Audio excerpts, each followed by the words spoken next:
السلام علیکم ورحمۃ اللہ وبرکاتہ۔ ان الحمد للہ والصلاۃ والسلام علی رسول اللہ وعلی آلہ وصحبہ ومن والاه وبعد۔ طلبہ عزیز، نئے تعلیمی سیشن میں آپ کا استقبال ہے اور اللہ رب العالمین سے دعا ہے کہ اللہ تعالیٰ اس تعلیمی سال کو آپ کے لیے مفید اور کارآمد بنائے۔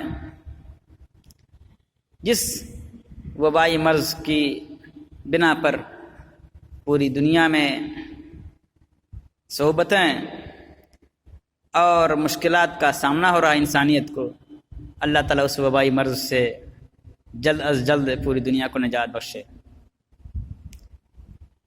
طلبہ عزیز، جس کتاب کی تدریس ہمیں کرنی ہے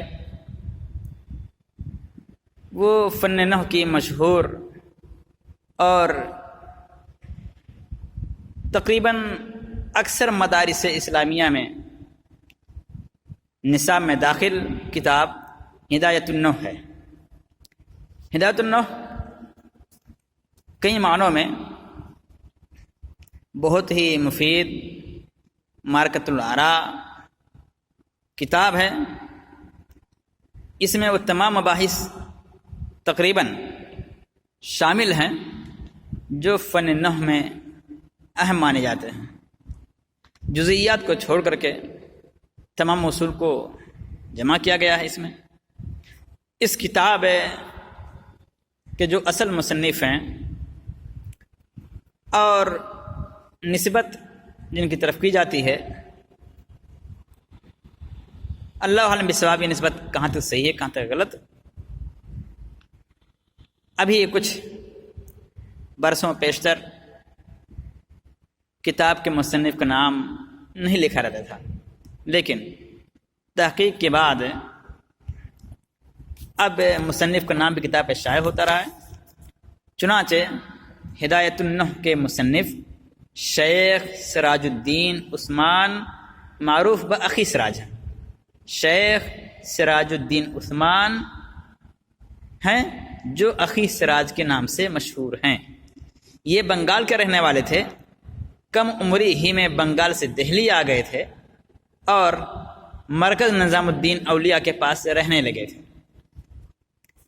مولانا فخر الدین زرادی سے میزان منشیب اور صرف کی دیگر کتابیں انہوں نے پڑھی۔ رکن الدین اندرپتی سے کافیہ، مفصل، قدوری اور مجمع البحرین پڑھی۔ سلطان محمد تغلق کے زمانے میں دہلی سے اپنے وطن لکھنؤتی بنگال واپس چلے آئے۔ یہ لکھنؤتی ہے، لکھنؤ نہیں، لکھنؤتی بنگال۔ 758 ہجری میں انتقال ہوا، گوڑ کے قبرستان میں مدفون ہیں۔ یہ بنیادی طور پر ان کا تذکرہ تصوف کی کتابوں میں ملتا ہے۔ میں نے یہ مختصر تعارف کرا دیا ہے اور ان کے سلسلے میں جو دیگر چیزیں ملتی ہیں تصوف کی دنیا کی، وہ میں نے تذکرہ چھوڑ دیا ہے۔ ہدایت النحو کے اصل مصنف قطعی طور پر کون ہیں یہ معلوم نہیں ہے، البتہ تعداد العلوم کے مصنف نے اپنی کتاب میں صراحت کی ہے کہ اس کے مصنف شیخ سراج الدین عثمان، معروف باقی سراج ہیں۔ انہی کے بیان کے مطابق اور انہی کے بیان پر اعتماد کرتے ہوئے شیخ عثمان کو ہدایت النحو کا مصنف کہا جاتا ہے۔ یہ بات ہوئی کتاب کے مصنف کی۔ کتاب کا نام سے واضح ہے کہ کتاب یہ فن نحو کی کتاب ہے۔ کبھی کبھی طلبہ دھوکہ کھا جاتے ہیں، امتحانات میں آ جاتا ہے، کوئی مہمان پوچھ بیٹھتا ہے اور جو بچے توجہ سے نہیں پڑھتے انہیں شرمندگی کا سامنا کرنا پڑتا ہے۔ ہدایت النحو نام ہی سے ظاہر کہ نحو کی کتاب ہے، لیکن پھر بھی کچھ بچے غلطی کر بیٹھتے ہیں، کوئی بلاغہ کہہ دے گا، کوئی تاریخ کہہ دے گا، کچھ اور کہہ دے گا، تو واضح طور پر آپ یاد رکھیے کہ ہدایت النحو نحو کی کتاب ہے، فن نحو کی۔ یہ فن نحو کون سی چیز ہے؟ فن نحو، سب سے پہلے ہم اس کا لغوی معنی دیکھ لیتے ہیں۔ بنیادی طور پر نحو کے 5 معنی بیان کیے جاتے ہیں۔ نمبر 1 قصد و ارادہ، یعنی نحو کے معنی قصد کرنا، ارادہ کرنا۔ نمبر 2 جانب و جہت، سمت، رخ۔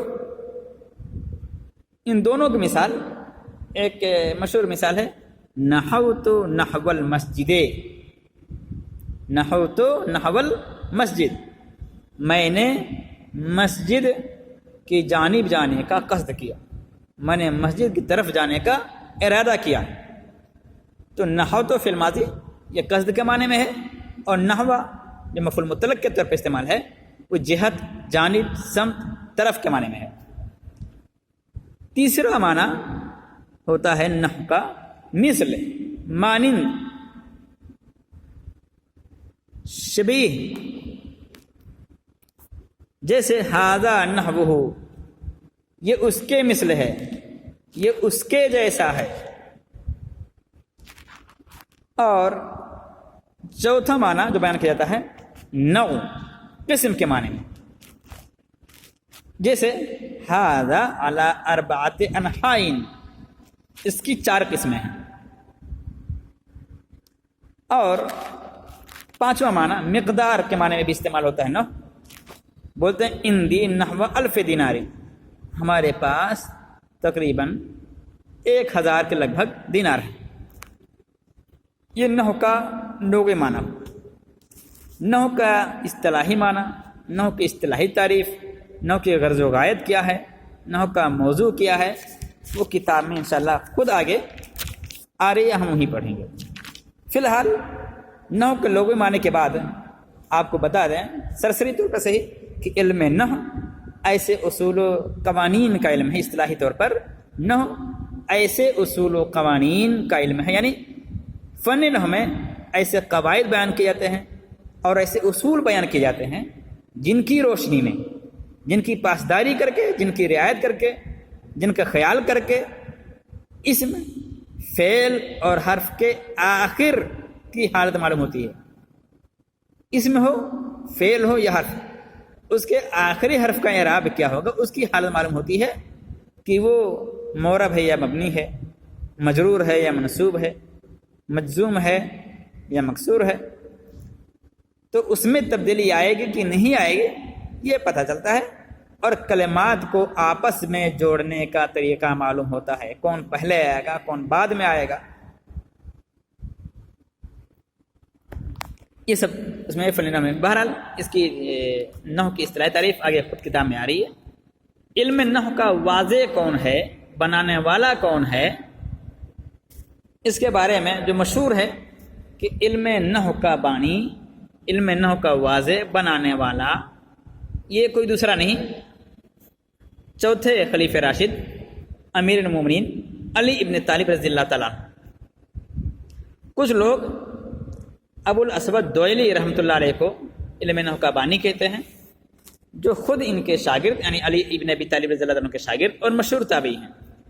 بہرحال ابو الاسود دوئلی، جن کا نام ظالم بن عمر بن جلدل ہے، ابو الاسود ظالم بن عمر بن جندل، وہ بیان فرماتے ہیں، خود ان کا اپنا بیان ہے کہ میں امیر المومنین علی رضی اللہ تعالیٰ عنہ کی خدمت میں حاضر ہوا، میں نے ان کے ہاتھوں میں ایک رقعہ دیکھا، پرچہ دیکھا، کاغذ دیکھا،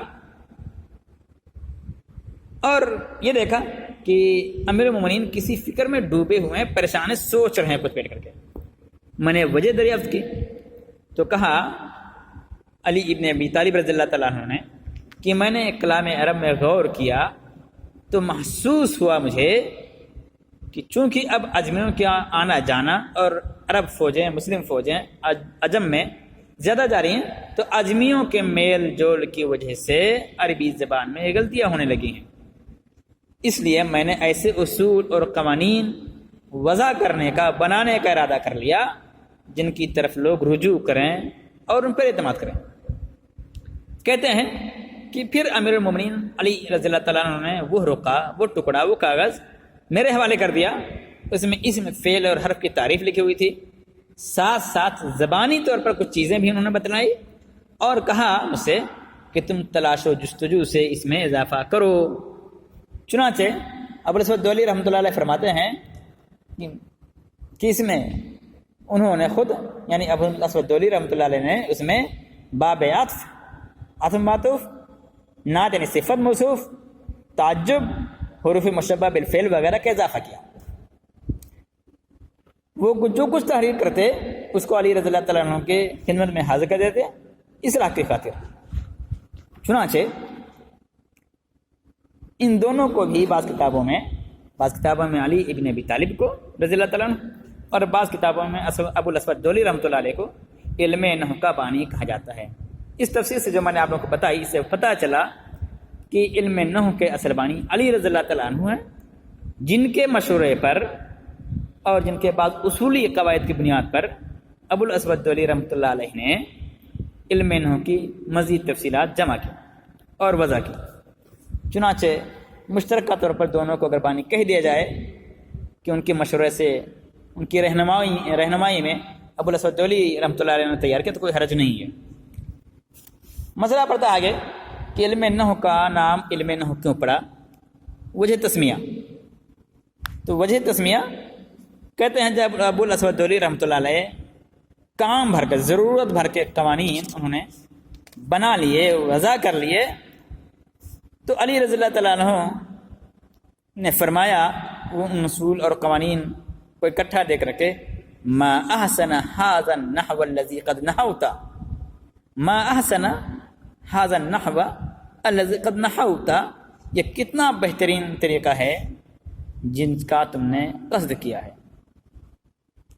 اسی ارشاد کی بنا پر، اسی قول کی بنا پر اس فن کا نام علم نحو پڑا۔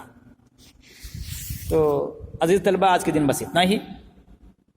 ہم نے آپ کو بتایا علم نحو کا، یہ آپ کتاب کا نام ہدایت النحو ہے، اس کے مصنف سراج الدین عثمان، جو اخی سراج کے نام سے مشہور ہیں، وہ ہیں۔ سن 758 ہجری میں ان کا انتقال ہوا، اور بنگال میں گوڑ کے علاقے میں یہ مدفون ہیں۔ علم نحو کی ہم نے فن نحو کا جو نحو، لفظ نحو کا لغوی معنی بتایا کہ 5 معنی کے لیے آتا ہے۔ نمبر 1 قصد و ارادہ، نمبر 2 جانب، جہت اور سمت، نمبر 3 مثل مانند، نمبر 4 نوع اور قسم، نمبر 5 مقدار۔ ہم نے آپ کو بتایا کہ نحو کی جو اصطلاحی تعریف ہوتی ہے کہ نحو ایسے اصول و قوانین کا علم ہے جن کی روشنی میں اسم، فعل اور حرف کے آخری حرف کی حالت معلوم ہوتی ہے، اور 2 کلمات کو آپس میں جوڑنے کا طریقہ معلوم ہوتا ہے۔ علم نحو کے واضح کون، اس کے بارے میں میں نے بتایا کہ علی ابن ابی طالب رضی اللہ تعالیٰ عنہ، جن کے مشورے پر اور جن کی رہنمائی میں اور جن کی نگرانی میں ابو الاسود دؤلی رحمۃ اللہ علیہ نے علم نحو کے کئی اصول، کئی ضوابط تیار کیے۔ میں نے وجہ تسمیہ بتائی کہ جب اصول و قوانین جمع ہو گئے تو علی رضی اللہ تعالیٰ عنہ نے کہا ما احسن ھذا النحو الذی قد نحوت۔ آج کے دن بس اتنا ہی۔ اللہ رب العالمین سے دعا ہے کہ اللہ تعالیٰ ہم سب کو علم نافع عطا فرمائے، اور جو کچھ ہم نے سیکھا ہے اسے ہمیں نفع پہنچائے۔ آمین۔